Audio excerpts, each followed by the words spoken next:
So what if we get swept? It's gonna be all right. So what if we miss out on the money? It's gonna be all right. That he just gives you that impression. You're just getting sued. Everyone's so sensitive. YouTube was demonetizing like half my videos because they were becoming more, you know, progressive, and all of their advertisers would be like, we can't have this. You just will never be a good fighter. So I wish that I could have knocked him out at the start. But as we saw. All right, picture this. Stephen A. Smith didn't hold back, completely calling out Jake Paul, exposing him for allegedly going bankrupt after getting slammed with lawsuits tied to supposedly rigged boxing matches. And here's what makes this story hit even harder.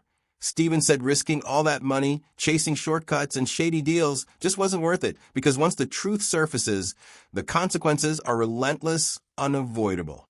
From Stephen's point of view, when wrongdoing is finally exposed to the world, the fallout isn't just likely, it's inevitable. And this isn't idle speculation. Multiple media outlets are reporting it, painting a picture of a serious storm brewing, with massive implications for Jake's career and finances. About people who let it cost them their money. That's all I'm talking about. If it don't cost you your money, puff, puff, and pass. Jake Paul reportedly revealed that he's lost it all, every penny gone. And it only gets darker. Even his YouTube videos were taken down, victims of content violations and strikes. He claims each lawsuit drained him of millions, and the losses stacked up faster than anyone could keep track of. According to Jake, despite once raking in massive fortunes from every venture imaginable, the endless legal battles slowly but relentlessly devoured his wealth, leaving him with almost nothing. He reflects on how quickly fortune can vanish when lawsuits keep coming, a harsh reminder that no amount of money can outrun the storm. And Jake is living proof. There's like a firm who has stolen a bunch of money from celebrities in Los Angeles and athletes. You don't want to say the name. No, just like that, another $1 million gone in legal fees and settlements. Jake Paul reportedly stands rock solid, unwavering, insisting he never fixed a single fight. And he's made it clear, anyone who accuses him of something he didn't do could face the full weight of the law. According to him, scripted fights are legal in boxing, and these baseless claims aren't just false. They could even cross into federal territory. He's determined to defend his name, his reputation, and his career, making one thing perfectly clear. He's not backing down, even if this fight is waged in courtrooms instead of the ring. Tyson was 100% scripted. Mike Tyson repeatedly bit his boxing glove throughout the fight. When fights are scripted, fighters do weird gestures to signal that they're hurt. It's very possible Mike Tyson was biting on his glove to tell Jake Paul to calm down. Now, if that's not enough proof that this fight was scripted, in the middle of the fight, Mike Tyson is literally talking to Jake Paul doesn't hold back. He straight up calls anyone labeling his fights as rigged completely clueless, insisting they just don't understand boxing at its core. He reportedly breaks it down, explaining how critics miss the strategy, the split-second decisions, and the razor-sharp tactics behind every move in the ring. From his perspective, these attacks aren't just unfair, they're uninformed. Those claiming his fights are fake, he says, simply lack the experience to see real skill. The problem isn't his fights, it's people failing to recognize genuine boxing when it's right in front of them. Believe that. I wanted to believe it when you fought Woodley. Hi, Rampage. You Because know I'm an MMA that. guy. Anyone who believes that narrative, it's like, come on. You think Anderson Silva's going to lose? You think No. Woodley's going to take a fall? You know these guys. Yeah, no, I didn't think Anderson would take a fall. People think the Mike Tyson fight is rigged. I stand dumbfounded by people, Tony Jeff reportedly says, speaking firmly in Jake Paul's defense, because I just can't relate to their level of thinking. He explains how anyone claiming Mike Tyson was holding back completely misread what they were seeing. According to Jeff, Mike wasn't holding anything back, because if he had thrown a full power punch at that moment, Jake would have instantly countered without hesitation. His analysis paints critics as missing the technical mastery, precise timing, and deep strategy at play, making their claims not just wrong, but unfair. Jeff is essentially vouching for the fight's legitimacy, A reminder that those who don't understand boxing shouldn't pretend they do. Sad that Mike Tyson has got to do this fight. This is what I wrote on Instagram, and someone commented saying he doesn't have to do it, he's choosing to do it. And then I thought, you know, you're right, he is choosing to do it, but why is he choosing to do it? Well, he's doing it for one reason and one reason only, and that is the money. He's getting paid so much money to do this, so that tells me he's getting bought. So again, it is sad that someone like Mike Tyson can get bought, because this guy is an absolute legend. He shouldn't be able to get bought like this. He's 57 years old. He needs to be enjoying retirement. Now, I don't think that I've got the wealth that Mike Tyson's got, but if someone offered me $20 million to fight Jake Paul, I would say no, because I care too much about me brain health, about me children, about me family, where it seems like he is being bought. And I'm not trying to disrespect the man. I absolutely love the... Meanwhile, analysts on the Joe Rogan podcast paint a different picture, suggesting Jake Paul's fight with Mike Tyson might have been scripted, even predetermined. They point out a striking contrast. While Mike's training footage radiated focus, power, and that legendary Tyson explosiveness, his performance in the ring looked deliberately restrained. Punches were controlled, intensity measured, pacing and timing carefully managed, far from the ferocious style he's known for.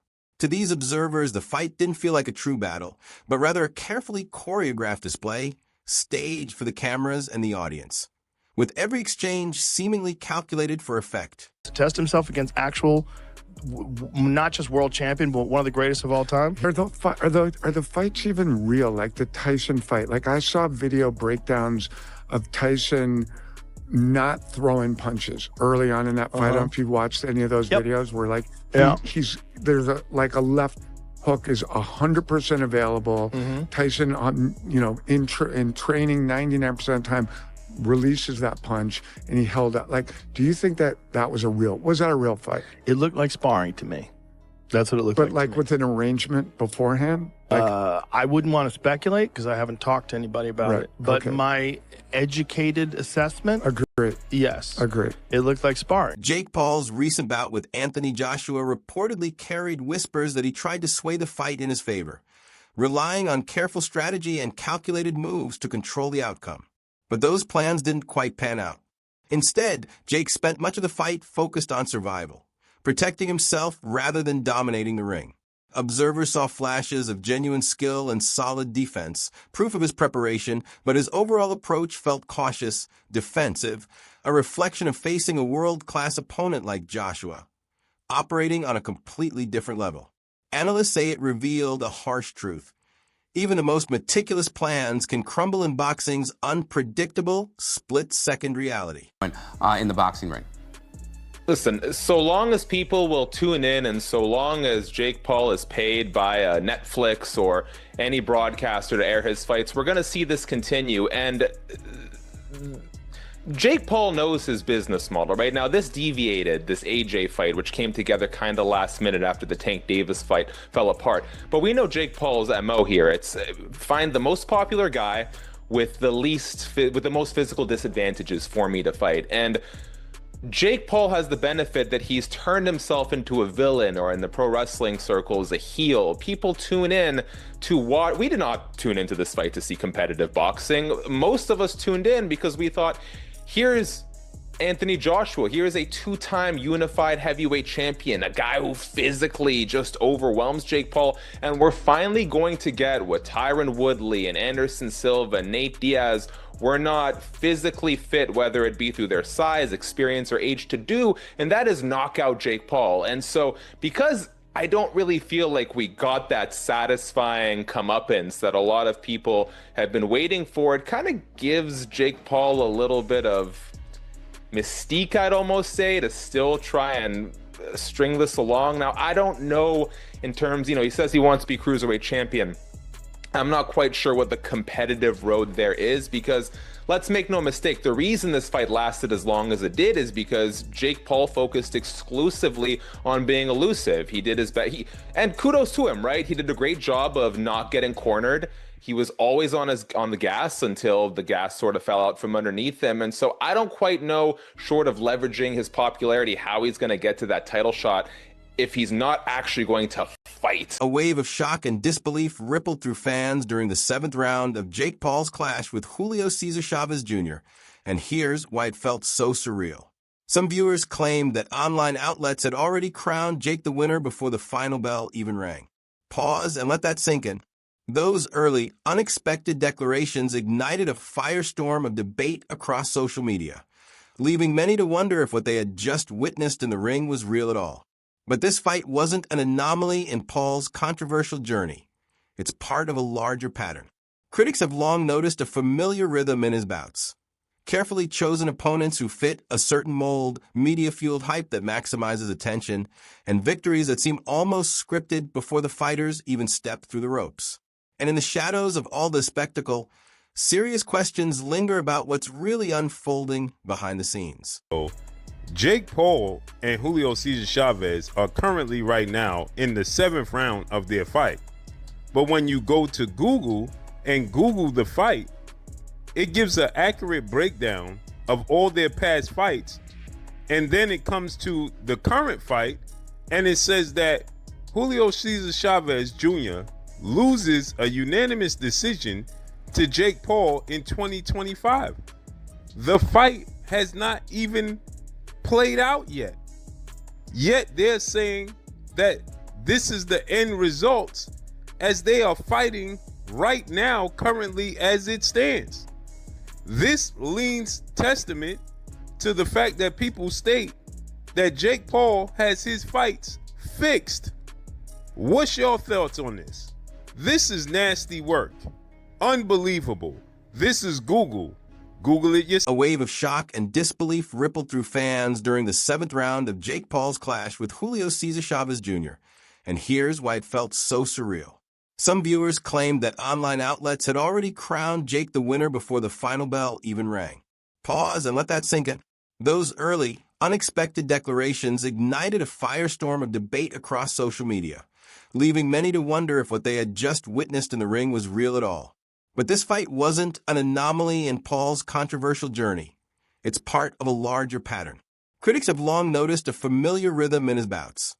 Carefully chosen opponents who fit a certain mold, media-fueled hype that maximizes attention, and victories that seem almost scripted before the fighters even step through the ropes. And in the shadows of all this spectacle, serious questions linger about what's really unfolding behind the scenes. Mike Tyson versus Jake Paul, it's come out now. It was rigged. I can't believe it. You know, you have to question the validity of boxing these days when you can't trust two professionals to get in the ring and do their best against each other. And instead you find out Mike Tyson pulling his punches, not trying to hurt Jake Paul. Absolute disgrace. I thought better of them. You know, I really did. I thought that Mike Tyson, especially, Iron Mike, he was just going to go in there and knock Jake clean out. But here he is, not trying. Jake Paul's showdown with Chavez Jr. wasn't the first to spark this level of scrutiny and suspicion.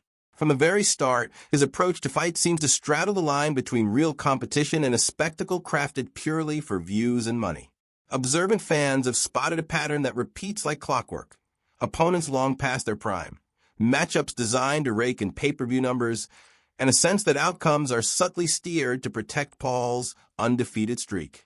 Every angle, every detail seems orchestrated, turning each fight into a carefully managed show. And with that, critics argue, Paul's career feels less like testing his skill against worthy challengers and more like a masterclass in entertainment showmanship and brand building, where the drama outside the ropes is just as calculated as the action inside them. Or if I think that Joshua's more experienced or better, I believe in I believe boxing's real. If boxing is an actual sport, if it is an actual sweet science, then of course a guy that's done it 11 times cannot compete with the Olympic champion. Of course. This is before you get size in there, before you get professional world titles in there. A guy that's done this 11 times cannot go into the Olympic Games and medal. If boxing, in fact, should be believed. I was with Portnoy. I liked it. I liked how he said that. So, you know, that's how I feel too. Because I'm also cheering for Jake Paul. But I get it. I know we're not going to win tonight. But that's a compliment to boxing. And it is very hard for people to digest that Anthony Joshua can't cut him off. He can't find him. He can't do anything with that reach. He can't go out there and rush him. He can't throw this kid in a corner and beat him up. That is disappointing to me. That is baffling to me. As an MMA guy, I will just share with you, that would not be a problem at all. at all. If a guy's running away from me, it would be absolutely no problem. And you could put the boundaries at the city line. You could put it at the state line. I will track him down. I will put him somewhere and I will beat the dog out of him. So in a ring, I get where that is really disappointing. I get it, but it doesn't change the fact that that's what happened. And then Joshua, by the way, has the right to turn to some other things. Where I'm saying he had to cut him off, grab him, throw him in the corner, go beat him up.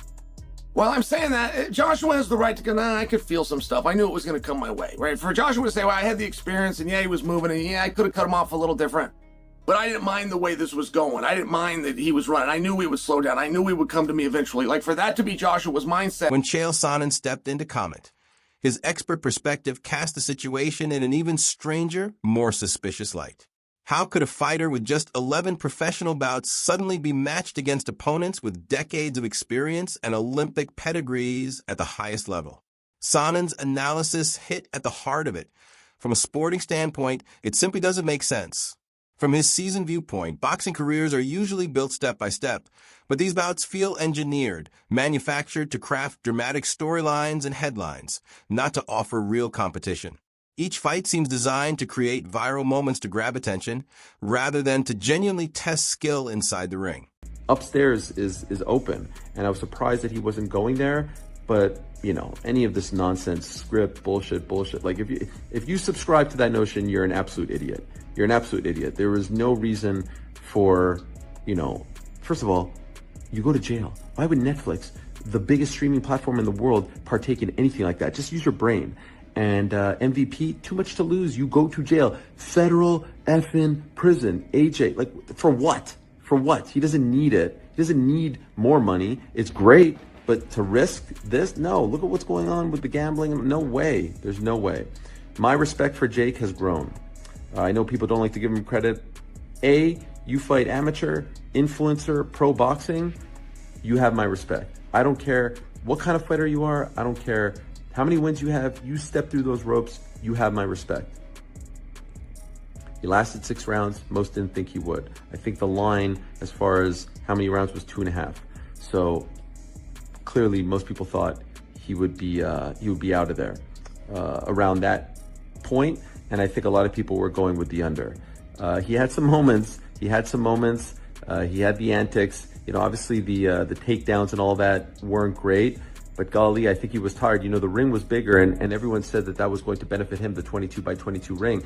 But, you know, cardio has been an issue for him. And so when you're circling and dancing, you're going to get tired. You're going to gas out. And I think that happened. Arms were down, and he was getting pinned. He was getting cornered, and he was getting, you know, AJ was doing a great job, I think, of not letting the fight be contested in the middle of the ring, cornering him either in the middle, like the turnbuckle, or up against the ropes. He was cutting him off perfectly. And so I know people are going to be... Joe Rogan adds another layer to the story, pointing out that Jake Paul has always been eager to prove himself as a legitimate fighter in the eyes of the boxing world. Rogan recognizes Paul's genuine desire to step into the ring and show he can handle real competition, to face serious challenges head-on. Yet, even if Paul truly believes he's proving himself, the recurring patterns of opponent selection and the carefully staged circumstances surrounding his fights cast a long shadow over how much of it is real and how much is meticulously orchestrated to protect his record, advance his career, and maintain his marketability. The narrative becomes even more fascinating in his bout against Anthony Joshua. Analysts like Ariel Helwani have noted that Joshua had no reason to take unnecessary risks. He was already set for life financially, his focus entirely on preserving a legendary legacy. That's why Joshua fought with caution, avoiding dangerous exposure, making it painfully clear that the stakes were different for each fighter. One protecting a storied career, the other desperately building his own. Rounds and last, a few longer. I'll give credit to Jake for hanging in there. Part of it was because he employed an extremely unfriendly for fans style, but it was the only way he could do it if he wanted to survive that many rounds, which is to basically get on his bicycle and ride around the ring for a bunch of rounds and then get off his bicycle and run, like a criminal at night after the cops show up. So it is what it is. I mean, it'll be the fact that it still resonated shows you the interest that there was in the fight, and certainly that knockout was a viral clip. And, and I'll quote the great philosopher Eddie Hearn, we're going to take care of Jake Paul and on to the real boxing in 2026. Yeah, the great philosopher. Eddie will like that. Yeah, he will. I might take that out because he'll like it too much. Look, in terms of AJ now, look, I think he's always in a no-win situation. I think unless he flattened him within 10 seconds, someone would have something to say, whether it be before the fight and why is he doing this. Look, we know why he's doing it, and it helps him, I suppose, in the US market as well in terms of coming over here and making a big splash. But do you understand where some people maybe have been a bit critical with how long it's taken, or is it the fact that you fight a guy who's that, like you mentioned there, he's a novice boxer and he's moving around the ring? Was it down to Anthony to cut him off sooner, or do you see why it went that long? I mean, look, Anthony certainly could have done a better job cutting the ring off, and Anthony Joshua was the first one to say so himself after the ring. I mean, I've always... Dan Rafael adds yet another layer, diving deep into the Joshua fight and what really unfolded in the ring. He credits Jake Paul for lasting as long as he did against such a formidable opponent, noting that Paul's defensive, cautious approach, though unpopular with fans craving action, was likely the only way he could survive multiple rounds against a fighter of Joshua's world-class caliber. From Rafael's perspective, honed from years covering boxing, the match underscores the massive challenge of bridging spectacle-driven bouts built for entertainment with true professional-level competition, where real skills are tested and exposed. And this pattern-engineered outcomes, carefully manufactured results doesn't end with Chavez Jr. It has become a defining feature of Paul's entire boxing career and the way his team meticulously orchestrates each fight. At 58, I think a lot of people in that ring could have hurt Mike because, again, Mike did not look like he should be in a ring. But we just saw this whole experiment. We don't need a Logan and Mike Tyson fight after this. For Logan to clearly not get the joke and disrespect Mike to his face after he had just fought Jake in this amazing event, and all you can really do is give him his flowers because that's what you should do right then. Logan has to take it another level and continue to be the asshole. So again, the self-awareness on Logan Paul, whether it's Lunchley or Prime or anything to do with crypto, the guy just doesn't give a fuck about anybody but himself. But then, like I said, Jake didn't really call anybody out in the post-fight presser, his post-fight interview with Ariel, but the internet went ablaze over, him fighting Mike and how are you to fight these older guys and Mike being... Wade, a podcast host who has been following every twist of the story, didn't hold back in criticizing the decision to put a 58-year-old Mike Tyson in the ring against Jake Paul, insisting that such a matchup would never happen under any legitimate boxing organization. He suggested bluntly that the fight's outcome and structure were likely decided long before either fighter stepped through the ropes, driven more by money and the promise of massive pay-per-view revenue than by fairness or real competition. The sense that these bouts are rigged is only heightened when you notice the repeating patterns. Carefully chosen opponents, relentless media hype, and fight dynamics that seem engineered to produce specific results. Yet, despite the mounting criticism from every corner, Paul continues to insist on his legitimacy as a fighter, stepping into high-profile matchups and keeping himself firmly in the spotlight, consistently stepping into the ring against high-profile opponents and maintaining a relentless media presence. Jake Paul keeps himself at the center of attention. Yet the controversy surrounding his fights only grows louder.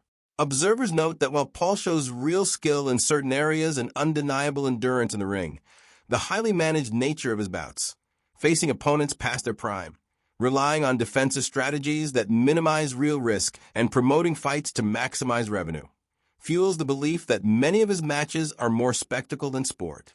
Analysts and fans continue to debate fiercely whether his career represents genuine competition and athletic achievement or a carefully orchestrated series of events designed to protect his record, boost his popularity, and turn every fight into a profitable show.